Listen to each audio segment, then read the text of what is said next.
ఓం శ్రీ గురుభ్యో నమః. మంచి చెడు అంతర్యామి భక్తి భావనకు సంబంధించి కథలు విందామండి. ఉత్తర భారతంలో కబీర్ మహాత్ముడి బోధనలను ప్రచారం చేసే అనుచరులను కబీర్ పంథీలు అంటారు. కబీర్ పంథీలు అనుసరించేవి హిందూ భక్తి విధానాలే. ఉపదేశము, హారతి, మహాప్రసాదము, స్వీకరణ, కొబ్బరికాయ కొట్టడము ఇవన్నీ కబీర్ పంథీలు ఆచరిస్తారు. కబీర్ రాసిన బీజకము, అమరమూలము అనేవి ఆయన బోధనలను, కర్మతత్వాలను నిర్దేశించే గ్రంథాలు. వాటిలో అధిక భాగం భారతీయ వైదిక తత్వమే ప్రతిబింబిస్తుంది. కబీర్ తాను జీవించి ఉన్న కాలమాన పరిస్థితులను బట్టి వాటిలో కొద్ది మార్పులు చేశాడు. శ్రీరాముని చిత్తరు ఒక్కటే కానీ వాటికి చిత్రకారులు పూసిన రంగుల్లో భేదము ఉంది అంటాడు ఆయన.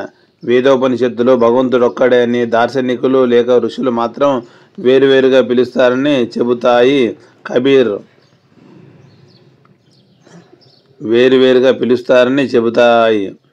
కబీర్ కూడా భగవంతుడొక్కడే, ద్వితీయుడు లేడు. రాముడు, ఖుదా, శివుడు, శక్తి ఒకటే. నేను ఒకే రామనామంతో వారిని పూజిస్తాను అంటాడు.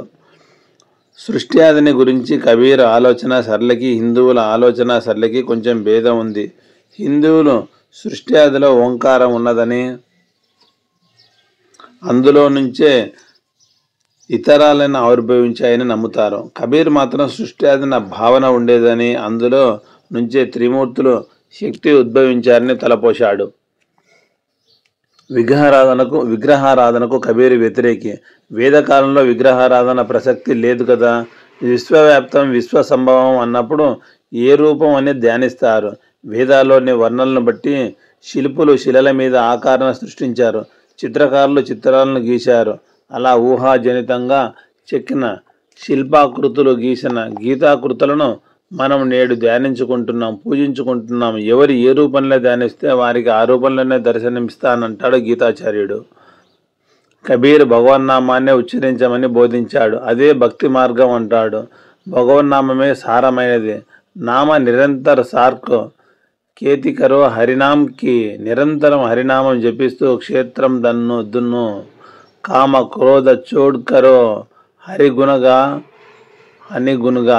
కామక్రోధాలను విడిచిపెట్టి శ్రీహరి గుణాలను గానం చెయ్యి. నిర్మల గంగా జలం వలె దయాశాంతి ఉంచుకోమంటాడు.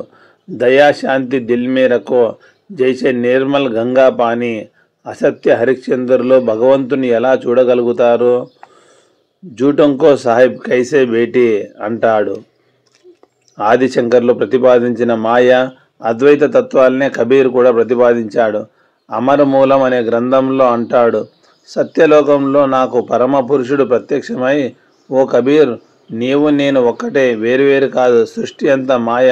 నా తర్వాత ద్వితీయం లేదు. దేవతలు, ఋషులు, మునులు అందరూ నా మాయలోనే చిక్కి ఉన్నారని చెప్పాడు. కబీర్ మన భద్రాచల రామదాసు కలుసుకొని పరస్పరం అభివాదాలు చేసుకున్నారు. ఈ శ్రీరామ భక్తుల కలయిక అపూర్వం. జన్మతః ముస్లిం అయిన కబీర్ వంటి శ్రీరామ భక్తులను తలుచుకుంటే జీవితం ధన్యమవుతుంది. భగవన్నామ ధ్యానమే భక్తి మార్గము. స్వరూపము, స్వభావము. జీవితమే ఒక నాటకరంగం. జీవులందరూ పాత్రధారులు. ప్రతి పాత్రకి నిర్దిష్ట స్వరూప స్వభావాలుంటాయి. వాటికి అనుగుణంగా ప్రతి జీవి మసలుకుంటుంది. పాత్రల్ని నడిపించే నిర్దేశకుడు భగవంతుడు. అయితే జీవుడు ఏ శరీరంలో ఉంటే ఆ శారీరక స్వభావాన్ని అనుసరిస్తాడు. అందరిలో పరంజ్యోతిగా వెలిగే బ్రహ్మస్వరూపము ఒకటే. అయినా జీవుల్లో ఆవరించి ఉన్న గుణ సంవిధానాలని బట్టి, జీవుడు ఆశ్రయించిన శరీర క్రియల్ని బట్టి వాటి ప్రవర్తన ఆధారపడి ఉంటుంది. నిరంతర దైవారాధన, సత్కర్మ, సత్సంగము, ధర్మాచరణ, పరోపకార పరాయణత్వాల ద్వారా సహజ గుణాల్ని సైతం మార్చుకొని ఏ జీవి అయినా మోక్ష మార్గం వైపు పయనించవచ్చని ఉపనిషత్తులు ప్రబోధిస్తున్నాయి. తీరు మారితే రాత మారుతుంది, రాత మారితే రీతి మారుతుంది. ఈ రీతి మారితేనే ఏ జీవికైనా ఉత్తమత్వం సిద్ధిస్తుంది. ఒక్కోసారి ఉత్తమ జాతి రూపు పొందిన స్వభావ ధర్మాన్ని వదులుకోలేకపోతే ఆ జీవుల ప్రయత్నమంతా వృధా ప్రయాస అవుతుంది. ఈ నేపథ్యాన్ని చాటే ఎన్నో సందేశాత్మక గాథలు ప్రాచీన సారస్వతంలో మనకు దర్శనమిస్తాయి. ఓ అరణ్యంలో ఉండే మహా తపోశక్తి, జ్ఞాన సంపన్నుడైన మునీశ్వరుడు సంధ్యావందనాది నిత్య కర్మానుష్ఠాల నిమిత్తము నదికి వెళ్ళి వస్తున్నాడు. సరిగా అతని ముందు ఓ ఎలుక పైనుంచి కింద పడింది. గద్ద ముక్కు నుంచి ఎలుక జారిపడిందని గ్రహించి దాన్ని భూత దయతో సంరక్షించి ఆశ్రమానికి తీసుకువెళ్ళి ఆశ్రయం ఇచ్చాడు. కొన్ని రోజులకు ఓ పిల్లి వచ్చి ఎలుకను అమాంతం గుటకాయ స్వాహ చేయబోయింది. ఎలుక మునిని శరణు వేడింది. పిల్లిని వారిస్తే దాని నోటి దగ్గర కూడు లాక్కున్నట్టు అవుతుంది. పోనీ ఎలుకని పిల్లికి అప్పగిద్దామంటే ఇన్నాళ్ళు పెంచిన దాన్ని తన చేత్తో చంపినట్టవుతుంది. ఇప్పుడేం చేయాలి అనే ధర్మ సందేహంలో పడ్డాడు ముని. తన స్వపోశక్తితో ఎలుకను పిల్లిగా మార్చాడు. ఆ తర్వాత పిల్లిగా మారిన ఎలుకను ఓ కుక్క వెంటాడంతో ఆ పిల్లిని కుక్కగా మార్చాడు ముని. కుక్కలు రెండు కొన్నాళ్ళు స్నేహంగా మసలుకున్నాయి. రూపు మారి కుక్క అయిన ఆ జీవిని ఓ రోజు పులి చీల్చి చెండాడబోయింది. మళ్ళీ ముని వద్దకు వచ్చి పాహిమాం రక్షమాం అంది కుక్క. దాంతో కుక్కను పులిని చేశాడు ముని. ఎలుకగా వచ్చిన జీవి కాస్త ఇప్పుడు పులిగా మారింది. ఎలుక రూపంలో ఉన్నప్పుడు ధాన్యం తినేది. పిల్లి అయ్యాక ముని దానికి పాలు పట్టాడు. కుక్కగా మారక ఆహారాన్ని పెట్టాడు. ఇప్పుడు పులికి మాంసాహారం పెట్టక తప్పని పరిస్థితి. మునికి ఏం చేయాలో పాలుపోలేదు. ఇలా ఆలోచిస్తున్న మునిపైకి గాండ్రిస్తూ అమాంతం మీదకు దూకపోయింది పులి. ఆ విపత్కర స్థితిలో ముని పులిని మనిషిగా మార్చాలి, లేదా తానే పులిగా మారాలి. ఇంకేం మాత్రం ఆలస్యం చేయకుండా ఆ పులిని మళ్ళీ ఎలుకగా మారమని శపించాడు.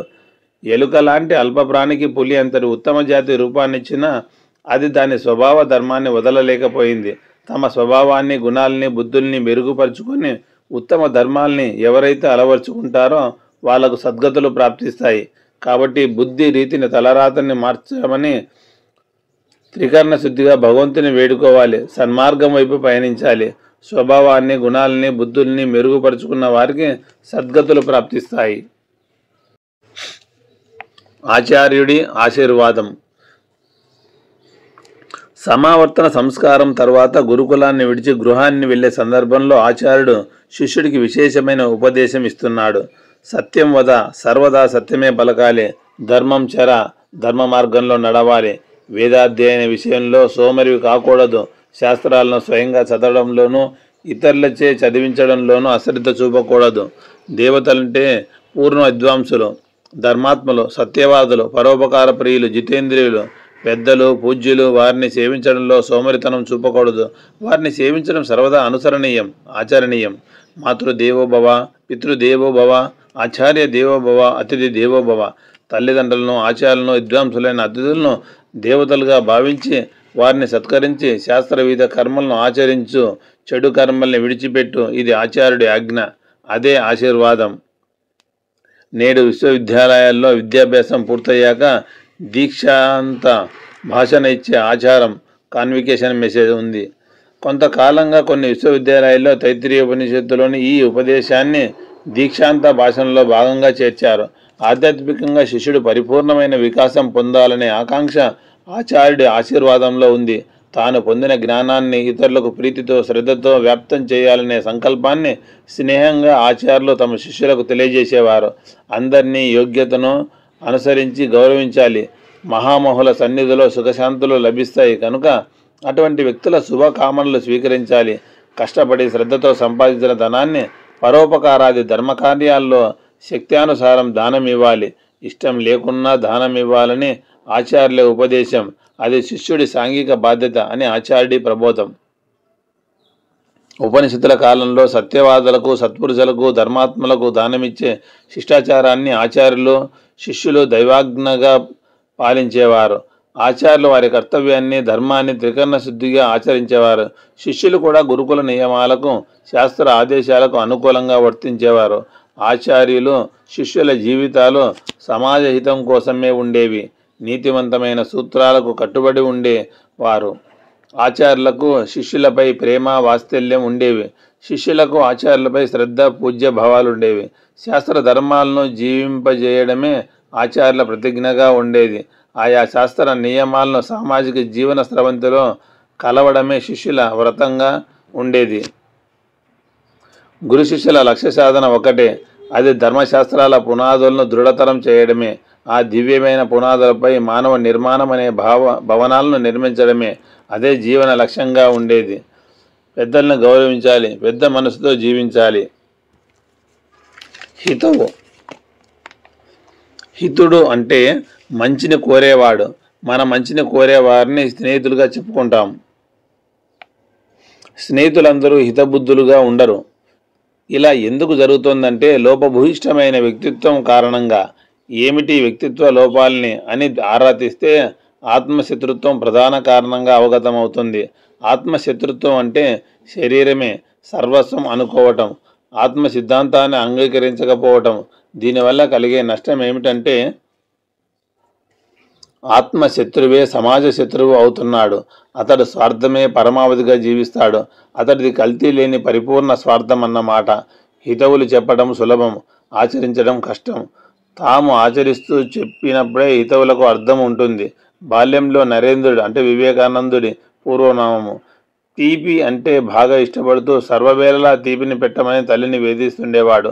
రామకృష్ణ పరమహంస వద్ద ఆ విషయం ప్రస్తావించి తీపి మీద మమకారం మానుకోవాల్సిందిగా తన కుమారుడికి హితవు చెప్పమని ఆమె కోరింది. పరమహంస 2-3 వాయిదాల తర్వాత వివేకానందుడితో, నాయన తీపి మీద మమకారం వదులుకో అనగానే తక్షణంగా అంగీకరించాడు నరేంద్రుడు. హితవు చెప్పడానికి వాయిదాలు ఎందుకు వేశారని ఆ తల్లి పరమహంసను ఆరా తీసింది. అమ్మ, నేను కూడా తీపినికి బానిసనే. నేను మానేయటానికి పట్టిన సమయంలో వాయిదాలు వేశాను. మానేశాక హితవు చెప్పాను అన్నాడు ఆ మహాత్ముడు. ఆదర్శాన్ని మనం ముందుగా ఆచరణ సాధ్యం చేసుకోవాలి. అప్పుడు మన హితవుల్ని శ్రోతలు స్వీకరిస్తారు. ఆచార్యులు ఆచరించి చూపించేవారే ఆచార్యులు. మనం ఆచరించేదే ఎదుటి వారికి బోధించాలి. సోహం అండి. Thank you.